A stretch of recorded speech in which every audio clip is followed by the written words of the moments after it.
안녕하세요. 저는 평생을 가족을 위해 살아온 평범한 60대 엄마입니다. 제게는 세상 그 무엇보다 소중한 딸이 하나 있어요. 어릴 적부터 속 한 번 썩히지 않고 늘 제 곁에서 웃음꽃을 피워주던 아이죠. 그런 딸이 결혼을 앞두고 한 남자를 데려왔을 때 저는 진심으로 감사했습니다.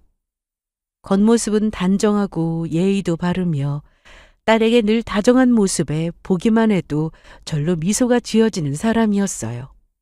그리고 사위가 될 사람이라고 소개받았을 때 저는 마음 깊이 안도했습니다. 이렇게 바른 사람과 함께라면 우리 딸이 평생 행복할 거라 생각했기 때문이에요. 그런데 기적처럼 밝혀진 진실은 제 가슴을 무너뜨리고야 말았습니다. 동창회에서 우연히 사위 얼굴을 보여주었을 때 제 친구가 오열하며 한 말이 모든 사건의 시작이었어요. 글쎄, 제 예비 사위를 가리키며 이놈이 자기 딸을 죽게 만든 사기꾼이라고 했습니다. 믿을 수 없는 말에 저는 큰 충격을 받았고 숨이 멎는 줄 알았어요. 너무나 착해 보였던 사위의 정체가 사실은 결혼을 빙자해 여자들의 인생을 파괴해온 전과자였다는 걸 알게 된 것입니다. 그날 이후 저는 제 딸의 인생을 지키기 위해 친구와 손을 잡고 치밀한 복수를 준비했습니다. 그리고 이 이야기를 통해 여러분께도 꼭 전하고 싶은 말이 있어요. 겉모습에 속아서는 안 된다는 것, 그리고 부모의 직감이 얼마나 중요한지 말입니다. 제 이야기를 끝까지 들어주신다면 상상도 못할 사이다 이야기를 경험하실 수 있을 거예요. 그럼 제 이야기 시작하겠습니다. 제 딸은 제게 세상 전부와도 같아요. 남편 없이 홀로 아이를 키우느라 고단한 날도 많았지만 딸 하나 바라보며 살아온 시간이 제겐 힘이자 보람이었습니다. 이 아이만은 좋은 사람 만나 평생 행복했으면 하는 바람이 제 평생의 소원이었어요. 딸은 자라면서도 늘 저를 도와주었습니다. 엄마 힘들다고 그 어린 고사리 같은 손으로 설거지를 도와주기도 하고 어린아이답지 않게 저를 걱정하던 따뜻한 눈빛, 그리고 속 한번 썩히지 않고 꿋꿋하게 자기 길을 가는 모습을 보면서 우리 아이는 참 잘 자라고 있구나. 분명 좋은 어른이 되고 좋은 사람 만나서 행복하게 살 거라 믿었습니다. 어느 부모나 다 그렇듯 자기 자식의 인생은 늘 꽃길만 있기를 바라잖아요. 저 역시 그런 마음으로 아이를 봤습니다. 남편 없이 홀로 아이를 키우면서 생활이 넉넉하지는 않았고 아이가 원하는 걸 충분히 지원해주지 못했지만 그래도 우리 딸은 정말 잘 컸어요. 주변 이웃들이며 친척들이며 모두 하나같이 딸아이를 보며 어쩜 저렇게 예쁘고 착하게 잘 자랐냐고 침이 마르도록 칭찬하고는 했습니다. 우리 딸은 제게 있어서 상장과도 같았어요. 아니, 공들인 작품이라고 해야 할까요? 쥐면 아플까, 불면 날아갈까. 없는 살림에서 정말 귀하게 자랐고 크게 해준 거 없어도 정말 착하게 잘 컸습니다. 그런 딸이 하루는 얼굴을 붉히며 이런 말을 꺼냈어요. 엄마, 저 사실 지금 만나는 사람 있어요. 순간 제 손에 들린 수저가 덜컥 떨어질 뻔했습니다. 왜냐하면 우리 딸은 학창 시절이건 대학 시절이건 심지어 사회에 나왔을 때도 연애에 큰 관심이 없었거든요. 이성 친구를 만난 경험이 크게 없었고 그저 저와 공부, 일밖에 모르는 남자였습니다. 그래서 한편으로 예쁜 나이에 좋은 사람 만나서 연애도 하고 좀 그랬으면 좋겠는데 남자에게 큰 관심이 없는 듯해서 나름대로 걱정하고 있었거든요.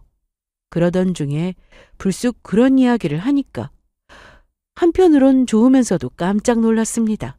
그리고 괜찮은 사람을 만나고 있는 건가 하는 걱정도 살짝 들더라고요. 아무래도 연애 경험이 많이 없다 보니까 더 걱정됐어요. 간혹 짝사랑 같은 건 한두 번 하는 것 같았는데 정식으로 교제한 적은 없었거든요. 물론 딸이 제게 말을 안 하고 사귀었을 수도 있지만 우리 딸은 거짓말하면 대번에 티가 나는 아이입니다. 감정에 솔직하다고 해야 할까요? 얼굴만 봐도 목소리만 들어도 지금 행복한지 즐거운지 슬픈지 다 알 수 있어요. 부모란 그런 거잖아요. 내 새끼 응가만 봐도 어떻구나 다 알 수 있는 것처럼요. 딸과 저는 어릴 때부터 대화도 많이 나누고 비밀이나 속 이야기도 서슴없이 나누고는 했습니다. 그래서 그런가 딸은 제게 크게 숨기거나 하는 게 없었어요. 아마 남자친구가 생겼으면 분명 말했을 겁니다. 그런데 제 기억에는 그런 적이 단 한 번도 없었어요. 아무튼 고기도 먹어본 놈이 먹는다고 괜히 이상한 놈이 순진한 우리 딸 꼬셔서 만나고 있는 건 아닌가 걱정됐습니다.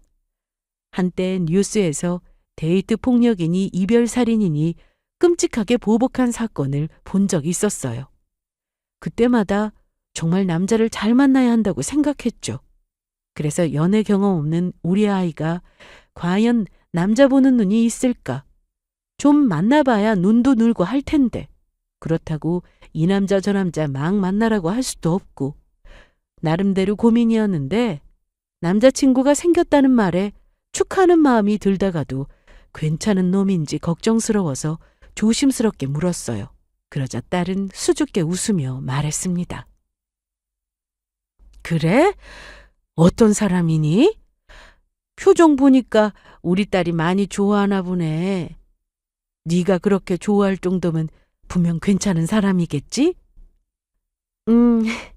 정말 좋은 사람이에요. 성실하고 참 따뜻해요. 제가 힘들다고 하면 옆에서 묵묵히 들어주고 늘 저를 존중해줘요. 제가 직접 본 건 아니지만 딸의 이야기를 들으니 그렇게 이상한 사람은 아니구나 싶으면서 안도의 한숨이 쉬어졌습니다. 그러면서도 다 믿지 말고 자세히 살펴보라고 했어요. 연애는 한순간의 감정으로 치우치면 안 된다고 신중해야 하는 거라고 했습니다. 섣불리 믿어서 크게 상처받을 수 있다고 조심하라는 말을 덧붙였어요. 사랑에 쓴 아픔도 겪어봐야 진정한 어른이 되기도 하지만 그래도 우리 딸은 마음 아픈 사랑 같은 건 안 했으면 좋겠기에 신중히 살펴보면서 예쁘게 잘 만나라고 했습니다. 그렇게 몇 달 후 딸은 제게 자신의 남자친구를 보여주고 싶다면서 집으로 데려왔어요. 만난 지 1년이 된 것도 아니고 이제 반년 조금 지났는데 벌써 집에 데리고 오냐고 놀라서 물으니까 딸은 조심스럽게 결혼을 생각하고 있다고 했습니다. 그 말을 들으니 남자친구를 정말 많이 사랑하고 있구나 라는 생각이 들었고 내 딸이 평생 함께할 배우자로 생각하고 있다면 못난 사람은 아니겠다는 판단이 들었어요. 또 한편으로 만난 세월이 뭐가 그렇게 중요할까 싶기도 하고 딸의 나이를 생각하니 그렇게 적은 나이가 아니라서 딸의 결혼을 긍정적으로 생각하고자 알겠다며 집으로 데려오라고 했습니다. 그리고 약속된 날이 되자 딸은 남자친구와 함께 집으로 들어왔어요. 현관문을 열고 딸의 남자친구를 처음 본 순간 저는 말을 잃고 말았습니다. 왜냐고요? 생각했던 것보다 더 훤칠해서요. 전에 딸이 보여줘서 사진으로 본 적은 있었는데 실제로 본 것은 이때가 처음이었어요.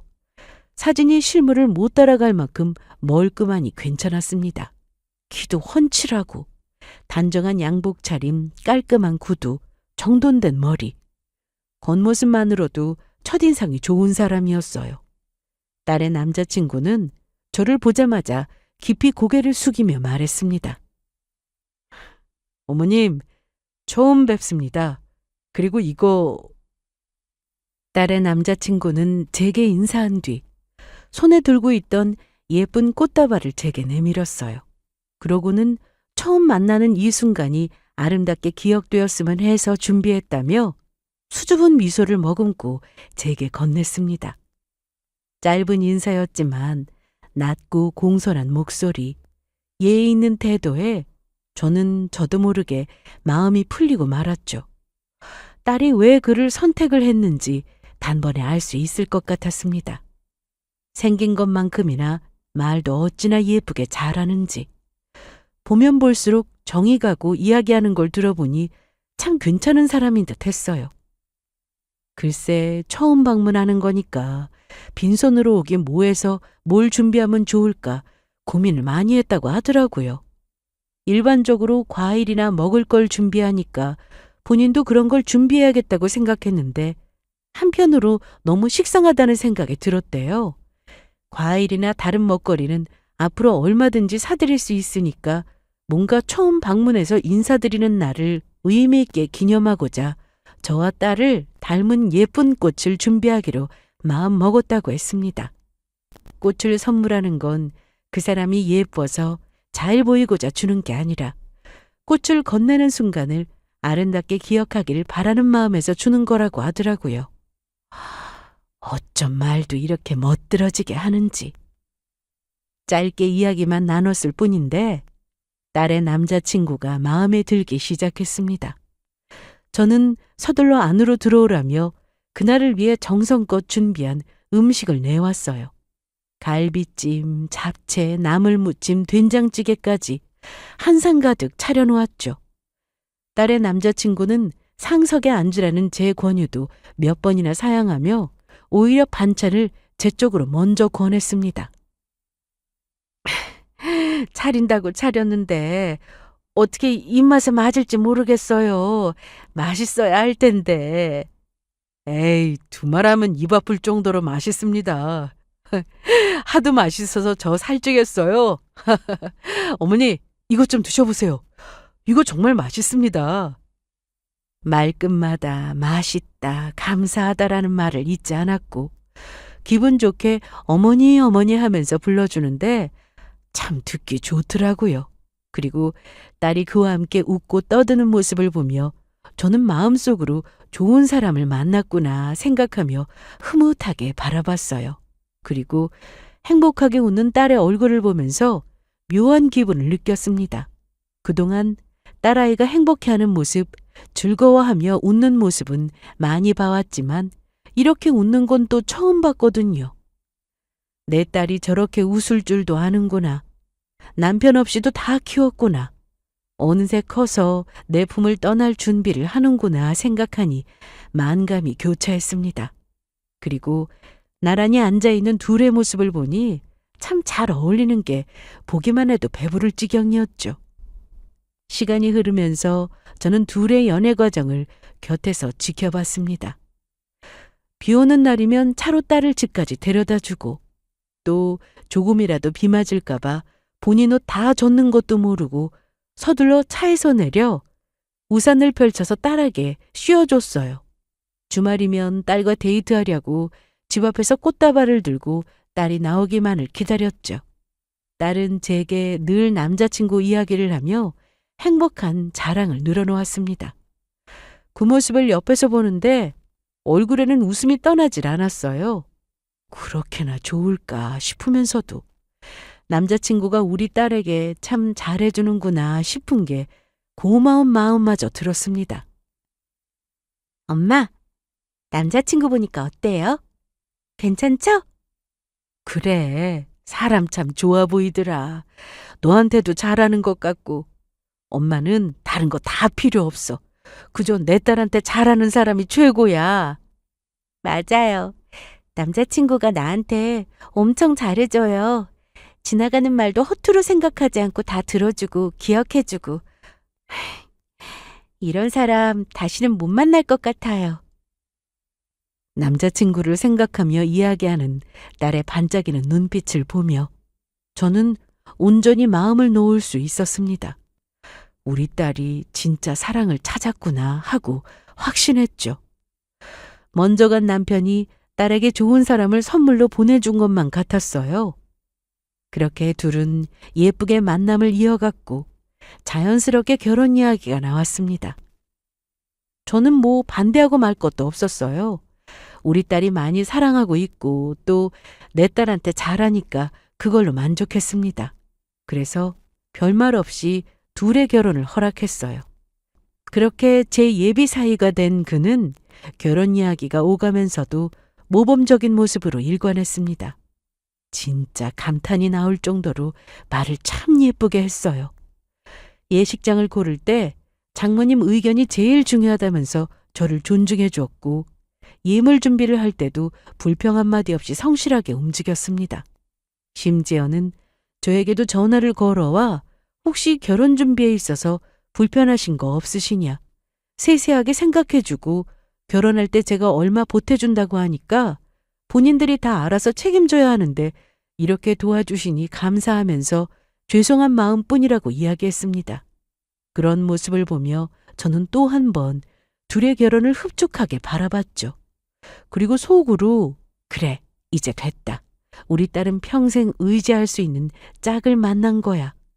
이 사람이라면 내 딸을 평생 행복하게 해줄 거야 라고 생각했습니다. 딸과 예비 사이가 나란히 앉아 웃는 모습을 보며 저는 주책맞게 눈물이 나고는 했어요. 남편 없이 홀로 키우느라 고생했던 세월이 주마등처럼 스쳐가면서도 마음속에서는 그래도 보람이 있었구나 하는 안도감이 차올랐습니다. 주변 친척들도 사위 될 사람 참 듬직하다고, 어쩜 저렇게 예의가 바르냐고, 우리 딸이 남자 보는 눈이 있다며 시집 잘 가는 거라고 칭찬했습니다. 그 말을 들으니 기분이 참 좋았어요. 하지만 이때까지 저는 정말 몰랐습니다. 예비 사위의 다정한 미소와 정성스런 말투가 사실은 치밀하게 계산된 연극이었다는 것을요. 그리고 그 가면 뒤에 누군가의 인생을 송두리째 망가뜨린 끔찍한 과거가 숨어 있다는 걸 말이죠. 그렇게 결혼 준비가 한창이던 어느 날, 오랜만에 동창회가 열렸습니다. 바쁜 와중에도 저는 딸 결혼 소식도 자랑할 겸 얼굴 한번 보자는 친구들의 성화에 못 이기는 척 참석했어요. 친한 친구들 몇 명만 모여서 청첩장 주며 밥 한 끼 사려고 했는데, 이왕 이렇게 된 거 이날 밥을 사면서 청첩장을 돌리면 되겠다고 생각했습니다. 그렇게 동창 모임에 참석한 저는 오랜만에 친구들과 웃고 떠들며 즐거운 시간을 보내게 됐어요. 몇십 년을 함께한 친구들이라 그런지 자리에 앉자마자 웃음꽃이 피어났습니다. 그래서 네 딸이 벌써 시집을 간다고? 세월 참 빠르다.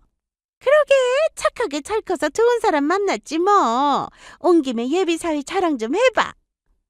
그래, 청첩장 가져온 것 같은데 줘봐. 어떻게 생겼나 얼굴 좀 보자. 친구들은 요즘 젊은 사람들은 워낙 천차만별이라던데 예비 사위는 뭐 하는 사람이냐며 많이들 궁금해했습니다. 그도 그럴 것이 친구들 역시 우리 딸이 좋은 사람 만나서 시집가기를 바랐거든요.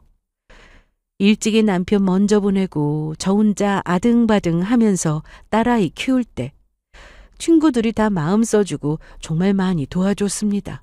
그래서 모두 본인 딸이 시집 가는 듯이 생각하면서 제게 어서 예비사위 자랑 좀 해보라고 했어요. 친구들의 물음에 저는 은근히 뿌듯한 마음이 들었고 한 장씩 청첩장을 나눠줬습니다. 청첩장을 보면 사진을 넣어서 만든 사람도 있던데 우리 딸은 사진 넣기 싫다고 그냥 깔끔하게 만들었어요. 왜냐하면 청첩장 받은 사람이 나중에 다 버릴 텐데 사진이 들어가 있으면 왠지 버리기 그래한다면서 사진을 쏙 빼버렸습니다. 모바일 청첩장만 사진을 넣었더라고요. 친구들은 하나둘 청첩장을 살펴보며 뿌듯한 미소를 지었고 이내 예비사위 사진이 없다면서 얼굴 좀 보여달라고 하길래 저는 핸드폰을 뒤적이며 예비사위의 사진을 찾았어요. 그리고 앨범 속에 저장해둔 예비사위의 얼굴을 보여주며 말했죠. 얼마 전에 우리 딸이랑 같이 찍은 사람인데 젊은 사람이 예의도 바르고 어찌나 싹싹하든지 특히 말을 참 예쁘게 해. 거기다 우리 딸한테도 지극정성으로 잘하고. 친구들은 제 핸드폰을 돌려보면서 우리 딸과 같이 서 있는 예비사위 얼굴을 살펴봤습니다. 그리고 살펴본 친구들 모두 어쩜 이리 인물이 좋냐, 둘이 너무 잘 어울린다면서 칭찬했죠. 그런데 제 옆쪽에 있던 한 친구가 예비사위의 사진을 보는 순간 얼굴이 확 굳어져 버렸어요. 뭔가 못 볼 걸 봤다는 듯 손에 들고 있던 숟가락까지 떨어뜨리며 목소리를 떨었습니다. 이놈이야. 이놈이라고. 응? 이놈이라니? 그게 무슨 말이니? 처음엔 무슨 말인지 몰랐습니다. 예비사위 얼굴을 확인하고는 귀신이라도 본 것처럼 놀라더니 이내 분노에 찬 모습으로 이놈이라고 소리쳤어요. 친구들은 갑자기 제가 왜 저러나 놀란 눈빛으로 쳐다봤고 저 역시 당황해서 그게 무슨 말이냐고 되물었습니다. 그러자 친구는 제 핸드폰을 덥석 잡으며 온몸을 부들부들 떨었어요. 그리고는 믿지 못할 소리를 꺼냈습니다. 이놈이 우리 딸을 죽게 만들었어. 우리 딸을 죽인 천하의 몹쓸 사기꾼이라고. 사기꾼이라니? 우리 예비사위가 무슨 사기꾼이라는 거야? 잿간 놈이 숨어서 다른 여자를 만나도 나는 절대 이 얼굴 못 잊어. 감히 내 딸한테 사기친 것도 모자라서 목숨까지 끊게 만든 놈이야. 이놈! 정말 악질인 놈이라고! 뭐? 친구의 절규 섞인 음성에 순간 동정의 자리가 얼어붙었습니다. 주변 친구들이 놀라 웅성거렸고 저는 귀를 의심했어요. 너무 놀라서 어떠한 말도 안 나왔고 한순간에 바보라도 된 듯 멍해졌습니다. 그런 제 모습에 친구는 결국 참았던 울음을 터뜨리며 말을 이어갔어요. 이놈이 글쎄 우리 딸한테 결혼 빙자 사기를 쳤어. 예전에 우리 딸 결혼한다는 소식 들었지? 그 뒤로 결혼 엎어진 것도 다 알잖아.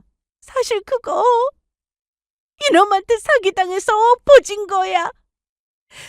말 잘하지, 인물 좋지, 여자 마음을 손가락 주무르듯 잘도 가지고 놀더라. 말은 또 어찌나 잘하든지.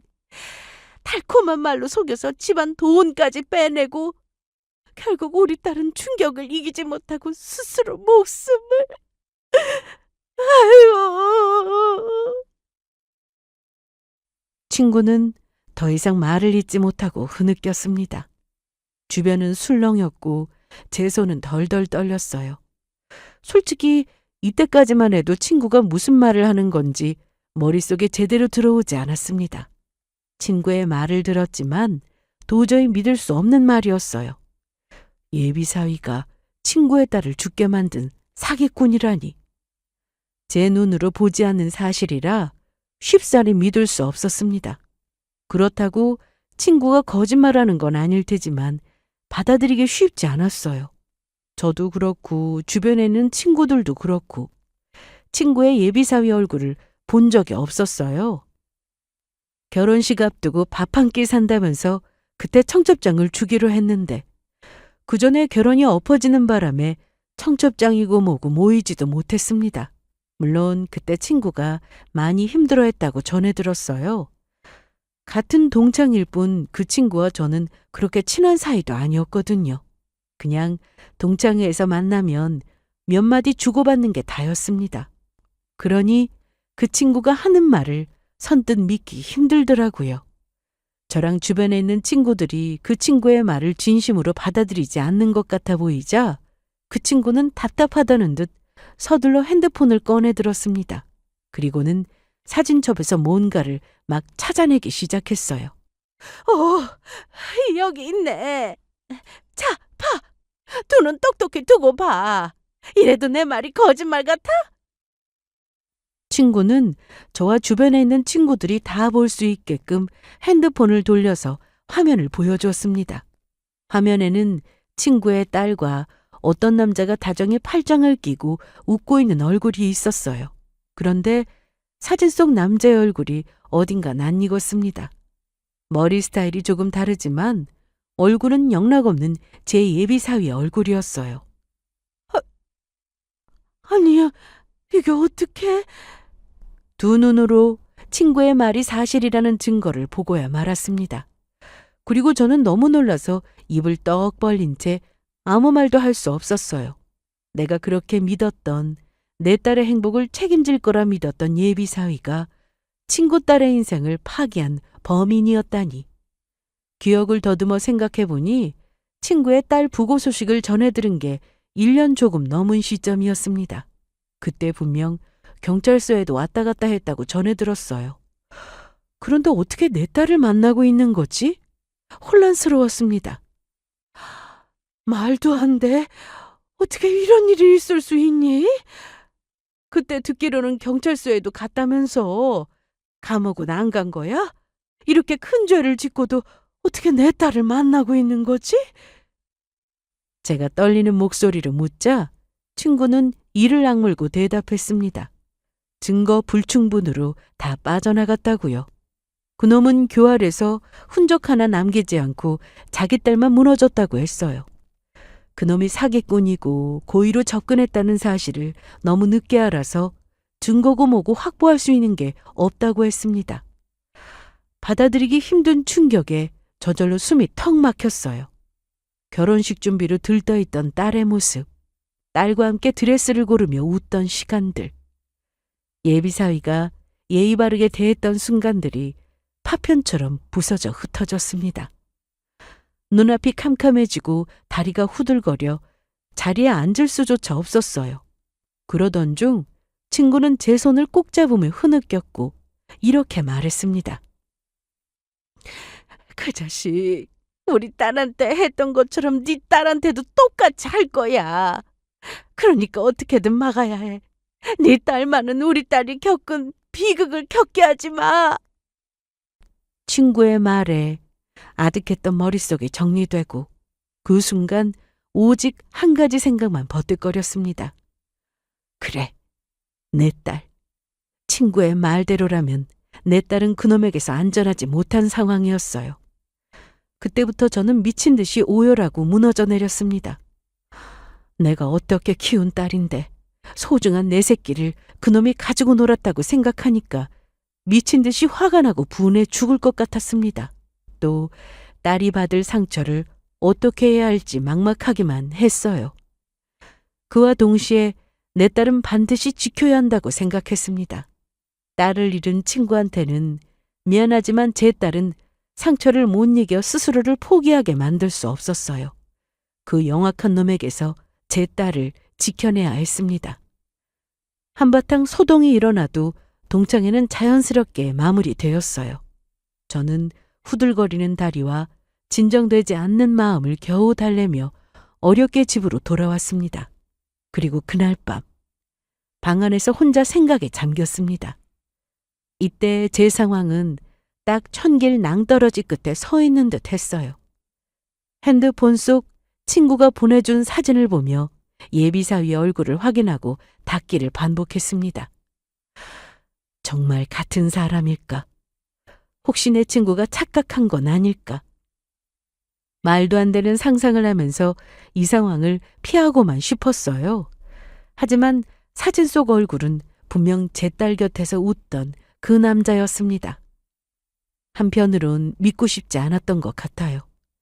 예비사위의 다정한 말투, 매너 있는 행동들, 우리 집을 드나들며 챙겨주던 모습까지 떠오르자 저는 너무도 혼란스러웠습니다. 그러나 친구가 보여줬던 절규와 떨림, 그리고 오열하던 모습은 거짓일 리가 없었죠.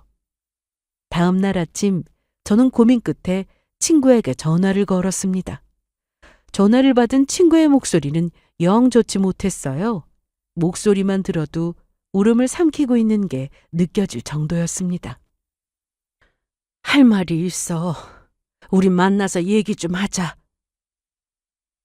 밤새 고민했어요. 어떻게 하면 좋을지요.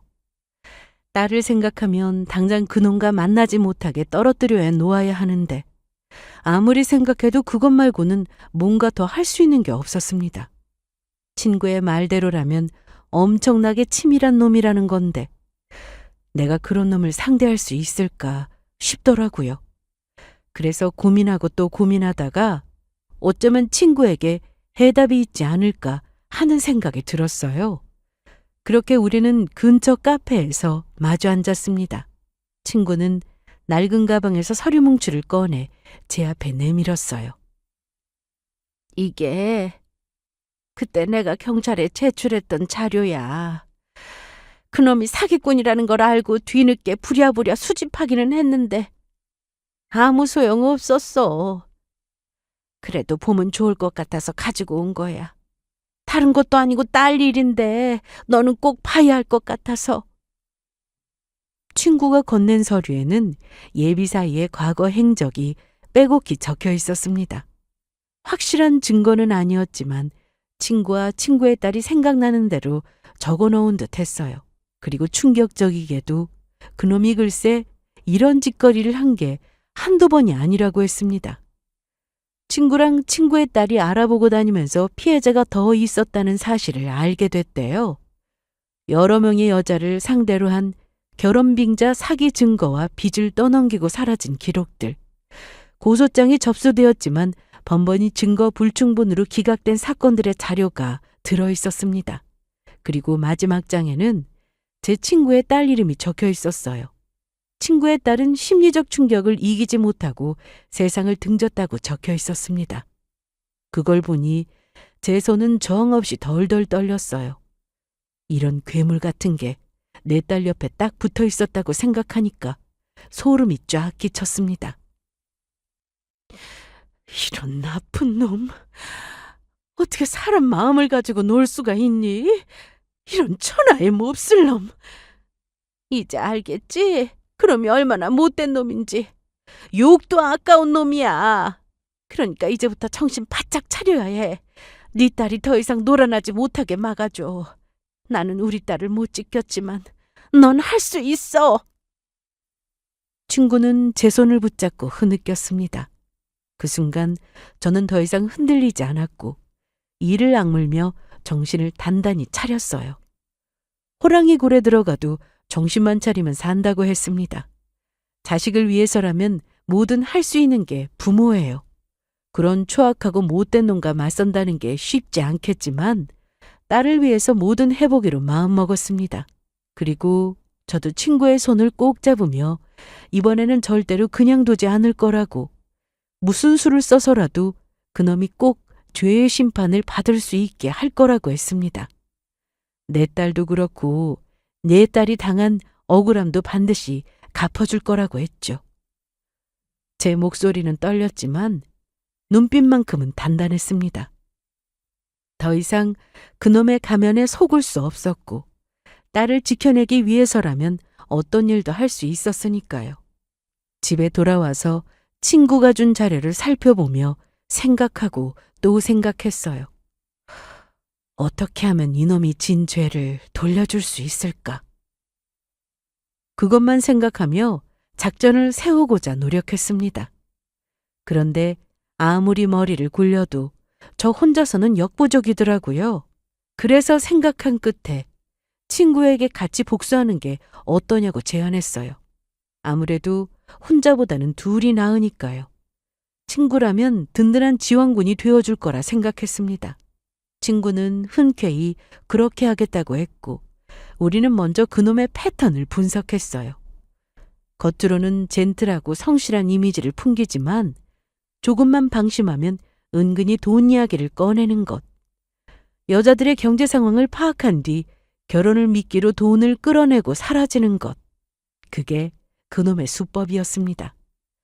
자료를 살펴보며 그놈의 수법을 확인했지만 중요한 건 증거였어요. 제대로 된 증거가 아니면 그놈을 잡아넣기 힘들었습니다.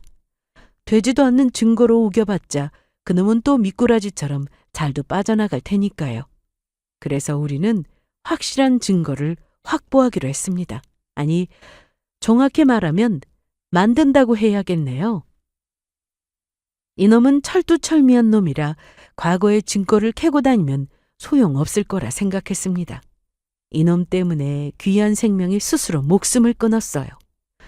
그런데도 간단한 경찰 조사만 마치고 미꾸라지처럼 법망을 피해 나갔습니다. 그러니 아주 확실한 증거가 필요했어요. 아무리 미꾸라지처럼 요리조리 피한다고 해도 도저히 빠져나갈 수 없는 그런 강력한 증거요. 생각해보니 현재 우리 딸한테 작업을 치고 있는 상황이니까 어쩌면 이걸 잘만 활용한다면 그놈이 빠져나가지 못할 증거를 손에 넣을 수 있을 거라 생각했습니다. 이놈이 짠 판에 역으로 덫을 놓아서 잡을 계획이었어요. 저는 친구에게 일을 설명하고는 한번 시도해보자고 했습니다. 친구도 제 계획을 듣고 이를 악물며 그렇게 하는 게 좋겠다고 했어요. 그러고는 제게 통장 하나를 건넸습니다. 이거 우리 딸 보험금인데 이걸로 미끼로 써.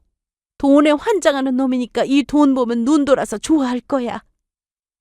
저는 깜짝 놀라며 친구가 건넨 통장에 찍힌 금액을 확인해 봤어요. 그런데 꽤 큰 액수가 들어 있었습니다. 저는 아무리 그래도 어떻게 이 돈을 미끼로 사용할 수 있냐고, 이 돈이 어떤 돈인데 그렇게 사용하냐고 위험할 수도 있다고 했습니다. 그러자 친구는 단호한 목소리로 답했어요. 이미 자신의 딸은 그놈 때문에 죽었고 친구는 더 이상 무서울 게 없다고 했습니다. 그리고 어쩌면 이번이 기회일지도 모른다고, 이번에는 반드시 끝내야 한다고 했어요. 그래야 죽은 자신의 딸이 편안하게 쉴 수 있지 않겠냐고 했죠. 친구의 확고한 눈빛을 보며 저는 역시 각오를 굳혔습니다. 우리 둘이서 반드시 그놈의 가면을 벗겨내리라고 다짐했어요. 겉으로는 저는 여전히 다정한 장모 역할을 연기했습니다. 그놈이 마음을 놓고 허점을 보이도록 유도하기 위함이었어요. 저를 보고 사람 좋은 미소를 한 채 서글서글하게 웃는 놈을 보면서 뺨을 한 대 때리고 싶었지만 이를 악물고 참았습니다. 아무렇지 않은 척 웃어주면서 우리 딸 잘 부탁한다며 평소처럼 잘 해줬어요. 그리고 뒤로는 친구와 함께 치밀하게 계획을 세웠습니다. 그가 탐욕을 드러낼 때까지, 스스로 덫에 걸려들 때까지 거짓된 연기를 펼쳤습니다. 한편 제 딸은 아무것도 모른 채 행복한 미소를 지으며 결혼 준비에 한창이었어요. 웨딩드레스를 입고 제 앞에서 빙글 돌며 말하던 모습이 눈에 선합니다. 딸아이의 얼굴은 누구보다 행복한 얼굴이었어요. 저는 눈물이 고였지만 애써 웃었습니다. 그리고 드레스를 입은 딸에게 우리 딸이 세상에서 제일 예쁘다고 이야기해줬어요. 그러나 속으로는 끊임없이 울고 다짐했습니다. 딸아, 네가 알지 못하는 어둠을 엄마가 반드시 막아낼게. 네 앞길을 지켜줄 거야. 딸을 생각하면서 주먹을 꽉 쥐었고 친구의 통장을 바라보며 이를 악물었습니다. 친구는 제게 이 통장을 주면서 그놈이 절대 빠져나가지 못하게 해달라고 부탁했어요. 이 통장에 있는 돈은 그놈을 유인하기 위해 쓰이는 돈이지만 그 전에 친구의 죽은 딸의 한이 담긴 돈입니다. 그리고 친구의 절규도 함께 포함되어 있는 돈이죠. 이 돈으로 반드시 그놈의 가면을 벗기고 다시는 다른 여자의 인생을 망치지 못하게 만들리라 다짐했어요. 며칠 뒤 저는 일부러 사위와 단둘이 만나는 자리를 만들었습니다. 딸에게는 예비사위랑 예물 이야기 좀 할 게 있기도 하고 겸사겸사 데이트할 겸 만난다고 둘러댔어요. 그렇게 그놈이랑 이런저런 이야기를 하다가 타이밍을 노렸고 어느 순간부터 일부러 망설이는 듯한 얼굴을 지었습니다. 그러자 그놈이 자신에게 무슨 할 말이 있냐고 슬쩍 떠보길래 저는 가방에서 보석함을 꺼냈습니다. 우리 딸 결혼하는데 내가 뭐라도 보태주고 싶어서 딸은 계속 괜찮다고 거절하길래 자네한테 주려고 이렇게 가져왔어. 여기 내가 결혼할 때 남편이 큰 마음 먹고 사준 다이아 목걸이야. 이거 팔아서 결혼할 때 보태라고 했더니 싫다고 하네. 따로 모아놓은 돈이 있으면 좋은데 그런 건 없고 내가 줄 수 있는 게 이것밖에 없어. 늙어서 차고 다닐 것도 아니고 집에만 모셔다 두고 있는 거라 요용하게 쓰고 싶은데 자네 생각은 어때? 이거 엄청 비싼 거라고 했거든. 그 말이 끝나자마자 그의 눈빛이 번쩍 빛났습니다. 순간 저는 잡았다라는 확신이 들었어요. 사실 이놈을 만나기 전에 친구가 준 통장에 있는 돈은 값비싼 다이아몬드 목걸이로 바꿨어요. 캐럿이 어마어마한 정말 꽤 비싼 목걸이였습니다. 와, 이 정도면 정말 몇천 원 나오겠는데요? 이렇게 귀한 걸 저한테 맡기셔도 돼요? 아깝기는 딸이랑 우리 이서방이 잘 살 수 있다면 하나도 아깝지 않아. 그 말이 끝나자마자 그의 입꼬리가 살짝 올라갔습니다. 영롱하게 반짝거리는 목걸이를 본 그놈은 제 마음 충분히 이해한다면서 딸을 생각하는 엄마 마음이 오죽하겠냐고, 자신이 잘 가지고 있다가 결국 결혼 자금에 보태 쓰겠다고 했습니다. 부드럽게 저와 딸을 위하는 척 했지만 손끝은 이미 보석함을 향하고 있었어요. 그리고 목걸이를 볼 때 눈동자가 흔들리며 입술 끝에 미미한 미소가 번지는 게 보였습니다. 이놈은 그렇게 여러 여자를 등쳐먹고도 아직 정신을 못 차렸더라고요. 절대 변하지 않을 탐욕스런 속내가 훤히 보였습니다. 그리고 그 장면 역시 친구가 다른 테이블에서 지켜보며 몰래 사진과 영상으로 기록해 두었어요. 그놈은 제가 준 보석함을 자신의 가방에 잘 넣어뒀고 저는 그 모습을 보며 흡족해했습니다.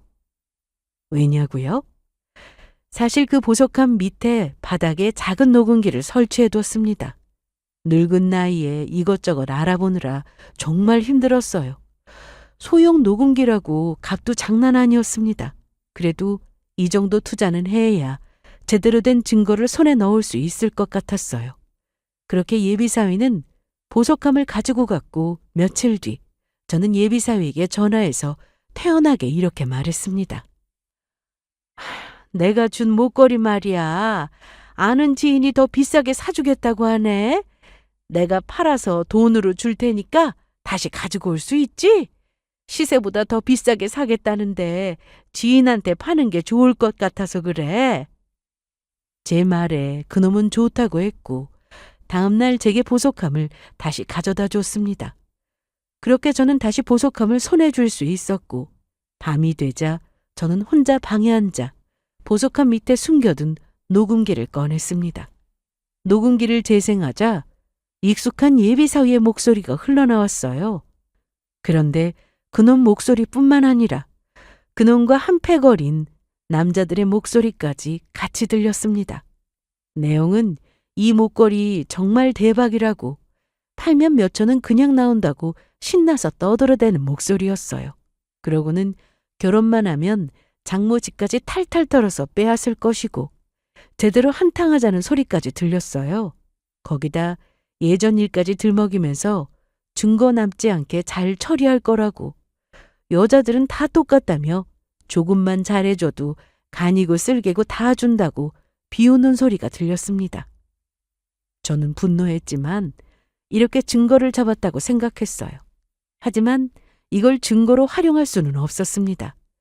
불법적인 방법으로 얻은 거라 증거로서 효력을 발휘하지 못하죠. 그래서 저는 꼼수를 부렸어요. 녹음한 걸 이용해서 그놈이 꼼짝도 못할 증거를 만들어내기로요. 며칠 후 저는 그놈을 따로 불러냈습니다. 딸에겐 아무 말도 하지 않았고 그놈한테도 아무 소리 말고 조용히 나오라고 했어요. 조용한 카페 구석, 그놈은 여전히 젠틀한 미소를 띠며 앉아 있었습니다. 무슨 일이길래 조용히 만나자고 한 거냐고, 혹시 저번에 보여주신 그 목걸이 처분한 거냐고 기대에 찬 눈빛으로 묻길래 저는 핸드폰을 꺼내 녹음된 내용을 틀었어요. 순간 그놈의 소리가 스피커를 통해 흘러나왔습니다. 걔 엄마가 직접 내 손에 보석함을 맡겼다니까. 이거 팔면 5천은 그냥 나오지. 그 소리를 들은 그놈의 얼굴이 하얗게 질며 굳어졌어요. 손에 들린 커피잔이 덜덜 떨려 테이블 위에 커피가 조금 흘렀습니다. 저는 낮지만 단호한 목소리로 말했어요. 네가 누구인지 다 알고 그동안 어떤 짓을 해왔는지도 다 알고 있다고요. 마음 같아서는 너를 당장 경찰에 쳐넣고 싶지만 내 딸 상처받을까봐 겨우 참고 있는 거라고 했습니다. 그러자 그놈의 눈동자가 이리저리 흔들리더니 이내 본색을 드러내며 이깟 증거로 뭘 할 수 있냐고 했어요. 보석함을 준 이유가 이거였네. 근데 어머니, 이깟 증거로 뭐 어쩌시게요? 불법으로 얻은 증거는 아무런 효력이 없어요. 그렇지. 아무런 효력이 없지. 하지만 내가 이걸 터트린다면 어떻게 될까? 네 얼굴 팔리는 건 시간 문제일 텐데. 많은 사람이 네 정체를 알게 되면 경찰이 수사에 착수하는 건 어렵지 않을 거야. 제 말에 그놈이 짓고 있던 미소는 살짝 거두고는 귀찮게 됐다는 표정을 지었습니다. 그래서 저는 이때를 놓치지 않고 이야기했어요. 그동안 내 딸한테 공들인 시간이 아깝지 않냐고 했고 그놈은 그렇다는 표정을 지으며 저를 쳐다봤습니다. 어느 정도 걸려든 것 같아서 바로 미끼를 던졌어요. 그래서 뭐 어쩌라고요? 내 조건은 간단해. 그동안 공들인 게 아까울 텐데 내가 현금으로 3천 줄게. 녹음된 원본도 같이 넘겨줄 테니까 내 딸한테서 떨어져. 네가 마음이 변해서 헤어지는 거로 조용히 정리하란 말이야. 너 같은 사기꾼한테 놀아났다는 상처 주고 싶지 않아. 그러니까 좋게 마무리하고 끝내. 다시는 내 딸한테 얼씬거리지 않는다는 조건으로 현금 3천과 이 녹음본 너한테 줄게. 그놈은 어이없다는 듯 웃다가 딸 생각이 참 끔찍하다면서 본인 같은 사기꾼한테 돈까지 주고 정리시키려고 한다는 게 참 대단하다고 비아냥거렸습니다. 그러고는 본인이야 그렇게 해준다면 아쉬울 게 없다면서 좋다고 했습니다. 그런데 그 전에 저를 못 믿겠다고 했어요. 또 다른 식으로 녹음하고 있을지 어떻게 아냐고 했습니다. 그래서 저는 그놈이 보는 앞에서 입고 있는 옷의 주머니며 가방까지 탈탈 털어서 녹음하고 있지 않다는 걸 보여줬습니다. 핸드폰 역시 보여줬고요. 그러자 그놈은 안심하는 듯 했고 돈 3천과 녹음 원본을 주면 조용히 물러나겠다고 했습니다. 저는 알겠다고 했고 내일 즉시 돈 마련해서 현금으로 주겠다고 했어요. 그리고 그놈이 저를 믿고 방심한 것 같다는 확신이 들었을 때 슬쩍 떠보기 시작했습니다. 네가 어떤 놈인지 알아보니까 참 대단하더구나. 우리 딸뿐만 아니라 그동안 등쳐먹은 여자들이 한둘이 아니었어. 그런 짓을 하고도 무사할 거라 생각하니? 우리 딸은 이렇게 넘어간다고 해도 그동안 한 짓이 있는데 하늘이 무섭지도 않아? 소용없겠지만 그래도 너보다 더 오래 산 어른으로서 하는 충고야. 이쯤 하고 그만 멈춰. 정당하게 벌어서 살아야지. 이게 뭐하는 짓이야? 아주 부모님 납셨네. 내 부모 말도 안 듣는 마당에 아줌마 말이라고 들을 것 같아? 네가 사기쳐서 죽은 아가씨도 있던데 양심 같은 건 하나도 없는 거야? 남의 눈에 피눈물 나게 하면 못 써. 내가 죽였어? 지가 죽은 걸 나보고 어쩌라고? 그러게 누가 나 같은 사기꾼을 만나래? 걔가 죽은 이유는 그냥 남자 보는 눈이 없어서야. 그리고 나도 손해 많이 봤어. 돈 좀 있는 줄 알고 접근했더니 기껏 해봐야 몇천 나오는 게 다였다고. 걔한테 공들인 시간에 비하면 너무 적은 금액이라 얼마나 짜증난 줄 알아? 암튼 아줌마 딸은 아줌마 때문에 운 좋은 줄 알아. 그놈은 자기가 잘난 줄 알고 다른 여자들에게 사기친 걸 자랑처럼 이야기하면서 제게 현금 3천을 잊지 말고 준비하라고 했습니다. 안 그러면 제 딸한테 사기친 거 다 이야기해서 충격받게 할 거고 그럼 제 딸도 괴로움에 못 이겨 스스로 목숨을 끊을지 어떻게 아냐면서 비아냥거렸어요. 손이 부들부들 떨렸지만 꾹 참고 반드시 준비할 거니까 우리 딸 건드림을 생각하지 말라고 이야기했습니다. 그리고 내일 준비되면 바로 연락하겠다고 했어요. 그놈은 알겠다면서 웃으며 일어났고 그렇게 카페를 나갔습니다. 그놈이 카페에서 나간 걸 확인한 후에야 비로소 테이블 옆에 있던 화분에서 녹음기를 꺼냈어요. 사실 저는 이놈이 도착하기 전에 친구와 함께 화분 쪽에 몰래 녹음기를 설치해뒀습니다. 그리고 녹음기를 소지하고 있지 않은 척 연기를 떨면서 그놈이 방심하기만을 노렸어요. 노인네가 이렇게까지 장비를 쓰며 뒤통수 칠 준비를 했을 거라고는 몰랐을 거예요. 아무튼 저는 이 녹음본과 친구가 그동안 모은 증거 자료를 가지고 경찰서에 가서 그놈을 고발했습니다. 그리고 다음 날 그놈에게 돈이 준비됐다는 말로 유인해서 경찰과 함께 현장을 덮쳤어요. 그놈은 채워진 수갑에 발악하며 제게 소리쳤습니다. 이 할망구가 뭔 짓을 한 거야? 그깟 녹음으로 날 어떻게 해보려고? 웃기지 마. 불법으로 취득한 거라 아무런 효력이 없다고. 그래, 나도 알아. 그래서 법적 효력이 있는 증거를 손에 넣었어. 너도 들어볼래? 녹음이 아주 잘 됐더라고. 저는 전날 그놈과 나눈 대화의 녹음본을 틀어줬어요. 그놈이 혼자서 술술 다 자백하는 내용이 흘러나오자 그놈의 동공은 커지더니 충격받은 표정으로 저를 쳐다봤습니다.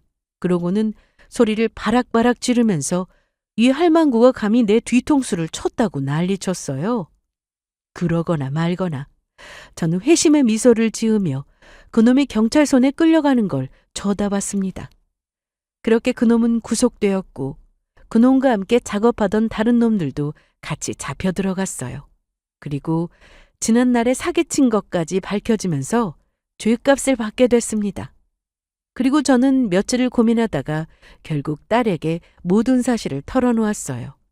그냥 그놈이 말없이 잠적한 거로 해결할까 했는데 그래도 딸이 알아야 할 것 같았고 내 딸은 누구보다 강한 아이니까 충분히 이겨낼 수 있을 거라 생각했습니다. 처음엔 딸이 믿으려 하지 않았지만 제가 내민 증거 앞에서 끝내 오열하며 무너져 내렸어요. 그날 밤 딸은 제 품에서 아이처럼 울었습니다. 저는 딸의 등을 토닥이며 같이 울었어요. 마음에 입은 상처가 회복하려면 시간이 걸리겠지만 딸은 조금씩 상황을 받아들이고 잘 이겨내고 있습니다. 그리고 그 후에 함께 싸워준 동창 친구를 찾아갔어요. 친구는 자신의 딸까지 구해준 거라면서 제게 연신 고맙다고 이야기하며 눈물을 보였습니다. 그 말에 저는 눈물이 터져 나왔어요. 우리는 처음으로 술잔을 기울이며 오래도록 친구의 딸 이야기를 나눴습니다. 이번 사건은 제게도 큰 가르침을 남겼습니다. 겉으로 아무리 완벽해 보여도 사람의 진짜 얼굴은 쉽게 드러나지 않는다는 것을요. 만약 제가 동창회의 그 우연한 순간을 흘려보냈다면 제 딸은 지금쯤 어떻게 되었을까요? 생각만 해도 몸소리가 쳐졌습니다. 저와 딸은 다시 평소의 삶을 되찾아가고 있습니다. 아직 상처는 남아있지만 언젠가 훌훌 털고 일어날 거라 믿어요. 지금까지 저의 긴 사연을 들어주셔서 감사합니다.